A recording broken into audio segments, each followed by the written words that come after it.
구독, 좋아요, 알림 설정, 댓글까지 부탁드리겠습니다. 정부와 대통령이 지금 위험 수위에 들었다고 보는데, 만약 대통령이 탄핵 소추되고 정부가 멈추게 되면 경제는 어떻게 될까요? 우리나라 그런 적이 한 번 있었었죠. 언제였어요? 박근혜 정부 때. 이때 많은 것들이 멈췄다. 단기간이지만. 그래서요, 이때 탄핵 소추가 돼서 부동산 시장에 거품을 가속화시킨 부분은 있습니다. 왜 그렇게 됐냐? 지금 박근혜 정부의 정책을 보면요, 서민 주거 안정을 위한 주택시장 정상화 종합대책, 수도권 공급 조절 방안, 공급 물량을 축소를 시켰죠. 집값을 부양하기 위해서. 그리고 지구 지정을 해제하거나 지구 면적을 축소하는 등 총 2.9만 원을 감축. 결국은 요 광명시흥 취소됐습니다. 이게 왜 3기 신도시로 나와요? 이거 MB 때 광명시흥 추진했는데 박근혜 정부에서 취소시킨 거예요. 그러니까 이게 이제서야 3기 신도시로 나오는 거다. 그때 거의 한 9만 호 넘게 추진했었는데. 그리고 전월세 대책 마련 해가지고 저리의 장기 모기집 공급 확대를 하고 이런 형식으로 진행을 했죠. 금리를 인하하고 대출 한도를 늘리고 하는 등. 그리고 뭐 이런 식으로 쭉쭉 풀어주면서 이제 2014년에 정점을 했던 게 이제 최노믹스가 시작됐고 2014년이 핵심이었죠. 그 다음에 뭐 주택시장 정상화 목표라고 하지만 LTV 요거 도입 규제 합리화해서 LTV 풀어주고 DTI 풀어줬죠. 그리고 요때 분양가 상한제랑 재건축 초과이익 환수제 노력을 한다는 것은 2014년 12월 31일에 추진된 부동산 3법 요거 다 폐지해버리죠. 여기에 9월에 재건축 연한 완화했죠. 이런 식으로 다 풀어주면서 2015년부터 굉장히 과열되기 시작하죠. 그럼에도 불구하고 계속 완화를 풀다가 2016년 11월 3일에 보면요, 규제를 강화를 합니다. 그래서 과도한 투자 수요 관리를 선별적으로 적용한다. 중도금 대출 보증 요건 강화 등 이런 이제 규제 정책이 고개를 들고 있는 상황이었죠. 그래서 전매 제한 기한도 연장하거나 소유권 이전 등기 시까지 늘리고 1순위 제한도 지금 2주택 이상 소유자 제한하고 조정 대상 당첨자는 1에서 5년간 동일 대상 당첨 금지. 이런 식으로 박근혜 정부가 부동산 정책 내내 완화하다가 마지막에 딱 하나 규제 강화 했는데 이 상황에서 탄핵당한 거예요. 탄핵당하지 않았으면은 강화책이 한두 개 정도는 더 나올 수 있었다.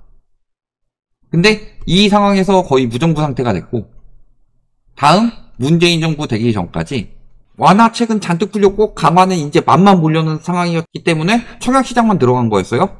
그러니까 결국에는 그 상황에서 부동산 심리가 엄청나게 부풀어 올랐던 거죠. 지금은 어때요? 지금 규제 완화할 건 다 했어요. 그렇다고 해서 정부가 규제 강화를 하느냐? 우리 저기 박상훈 국토부 장관의 피셜에 따르면 대세 상승 아니다. 즉 규제 안 할 거다. 이런 이야기 나오고 있죠. 그 다음에 금융 규제는 어떻게 될까요? 만약 지금 탄핵이 된다면요, 금융 규제는 금융당국이 지금 손을 안 대는 상황이 되겠죠. 금융당국이 손을 안 대는 상황에서 가계부채 총량 규제를 은행권에서 추진하고 있는데 지금 뭐 가상금리 이런 것들을 억누르다가 이제 풀어주는 거였는데 이거 은행들 살판 났다 해가지고 가상금리 엄청 풀겠죠. 그럼 가상금리 엄청 올릴 겁니다. 왜냐면은 은행 자체적으로 리스크 대비해야 되니까. 그래서 박근혜 정부 때랑은 다르게 이번에 탄핵되면은 아무래도 금융시장에 대한 압박은 더 들어가겠죠. 거기에다가 지금 PF 같은 경우도요, 은행이 PF 지원하고 싶어서 하겠어요?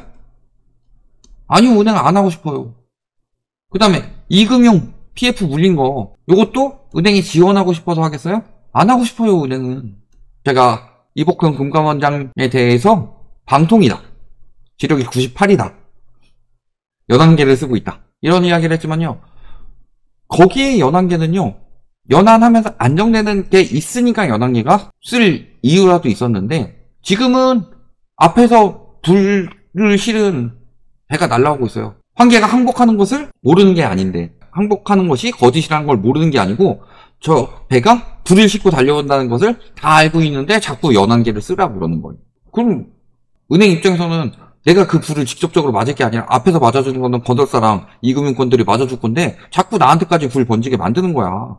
그러니까 은행권은 그걸 원하지 않고, 그러면 은행권이 할 수 있는 건요, 부실채권 정리하고 위험 사업에 대한 대출 회수하고, 가계부채도 지금 연체율이 빠르게 늘어나고 있죠. 요즘 기사 보면요 이런 이야기를 해요. 2개월 연속 상승세 보이는 은행 대출 연체율. 2개월 연속 상승처럼 보여요? 거의 한 2년째 상승하고 있습니다. 근데 왜 2개월이라는 표현을 쓸까요? 연체율 많이 안 오는 것처럼 하려고. 그러니까 그래프를 안 붙여주죠. 웬만하면. 근데 왜 2개월 연속이 되냐? 보통 2개월 연속 상승해요. 3개월 연속 상승은 없다. 우리나라의 가계부채는. 왜요? 3, 6, 9, 12월에 부실채권 상매각하면서 연체율을 낮추니까.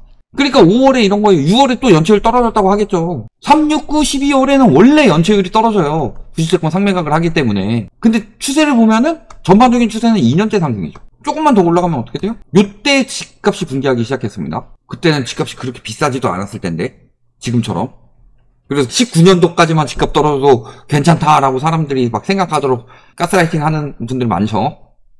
물론 그때도 거품이 굉장히 심하지만 그때 집값 떨어졌었죠. 2018년도 말부터. 연체율이 심해서 그랬어요.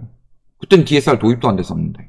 근데 연체율이 굉장히 빠르게 오르고 있죠. 연체율이 올라가는데 부동산 시장이 살아나는 게 상식적으로 말이 되냐. 그러니까 그때도 보면은 이러다가 이렇게 연체율이 올라가가지고 떨어지는 거 나오다가 코로나 때 막 금리 낮춰주고 미중 무역 전쟁 터져서 금리 낮춰주고 그래서 연체율을 쭉 낮추니까 다시 거품이 생길 수 있었던 거죠. 그래서 22년도부터 터질 때는 연체율이 쭉 올라가고 있었는데 그거를 정책대출로 유동성을 불어넣어서 억지로 살리고 있는 시장이 이게 상승장이다 라고 말하는 게 말이 되냐. 국토부 장관이 아예 틀린 말은 아니에요. 대세 상승은 아니다. 근데 그것에 대해서 규제를 하기 싫어서 하는 이야기라서 그런 것일 뿐인 거지. 그러니까 일단 부동산적인 부분은 그렇고요. 경제 상황에서는 어떻게 될까요? 근데 경제 대책 딱히 제대로 나온 거 있어요? 자영업 대책 뭐 나왔어요? 나온 거 뭐 있어요? 지금도 100만 자영업자가 무너지고 있는데. 가계부채 대책 나온 거?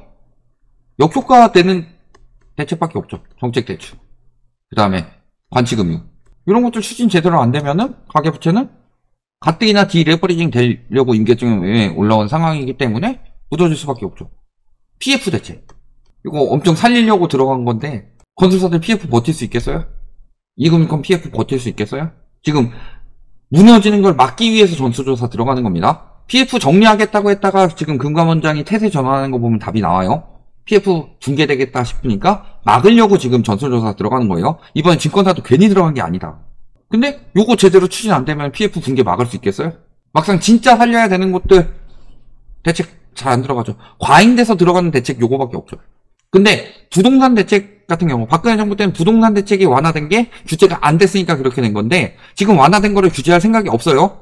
그리고 완화된 것에 대해서 가계, 그러니까 사람 하나하나, 국민 하나하나가 원기옥을 만들어줬다면은 지금은 그 원기옥을 만들 수 없으니까 마인부전이 된 거죠. 조금씩 길을 모으는 게 아니라 모두 손을 들어. 힘이 쭉 빠지니까 야 손들지 마 손들지 마 하는데 미스터 사탄이 나타난 것처럼 야 내가 말해도 안 들을 거냐 이거 다 손 들어가지고 사람들 에너지 다 빼먹잖아요. 에너지 뺏긴 사람들 픽픽 쓰러지고 지금 그렇게 원격 만들고 있는 거죠. 그 미스터 사탄이 사라지는 거죠. 그런 거고 지금은 가계 돈이 아니라 정부 플러스 은행 돈으로 살리고 있는 시장입니다. 은행들 대출 안 내주려고 하는 정부가 압박 놓고 있는 거고 여기에 이제 기금 이런 거 빼다 써가지고 넣고 있는 거잖아요. 요 유동성 공급이 막혀버린다. 그럼 일단은 기본적으로 자산 붕괴는 먼저 나타나겠죠. 그리고 우리나라 신뢰도는 올라갈까요? 지금 환율 문제가 크죠? 외국인 투자자들이 갑자기 대통령이 탄핵이 되면은 자금을 넣어놓고 있을까요? 빼가요? 물론 사람에 따라 다르겠지만 저 같으면 뺍니다. 불확실성이 높아지기 때문에. 투자는 불확실성이 높으면은 한탕주의가 통할 수도 있습니다. 그렇지만 그 한탕이 부자에서 거지로, 인생 역전, 부자에서 거지로 이렇게 될 수도 있죠. 그러면 상식적인 투자자들은 보통 돈을 뺄 거란 말이죠. 근데 우리나라 달러가 고갈돼서 지금 그런 거죠. 달러가 고갈되는데 수출하고 외국인 투자가 벌어다 줘서 그렇게 지금 환율이 겨우겨우 버티고 있는 건데 그건 또 어떻게 되겠냐. 물가는 어떻게 되겠냐. 한국은행 총재 같은 경우 기준금리 올렸는데 시중금리 떨어지고 물가 치면은 금리를 가만히 두겠냐. 환율 치고 그렇게 되면은 그러니까 아수라장이 되는 거예요. 굉장히 아비규환이 될 것이다.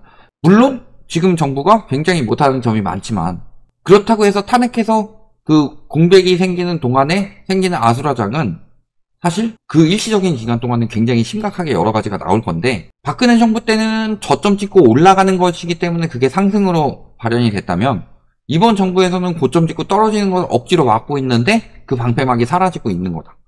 그렇다면은 본격적으로 이제 우리나라에 금융위기가 올 수가 있다. 지금 저축은행이나 새마을금고나 상호금융 이런 곳들이 지금 터져도 이상하지 않습니다.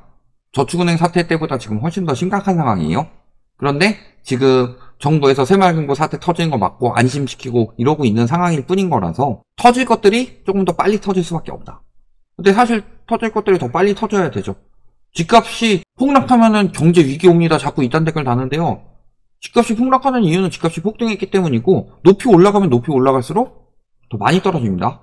예전에 그 남자의 자격에서 이경구가 강연할 때 그런 이야기 했어요. 산을 올라가는데 올라가면 올라갈수록 우라가 터졌다. 왜? 다시 내려가야 됩니다.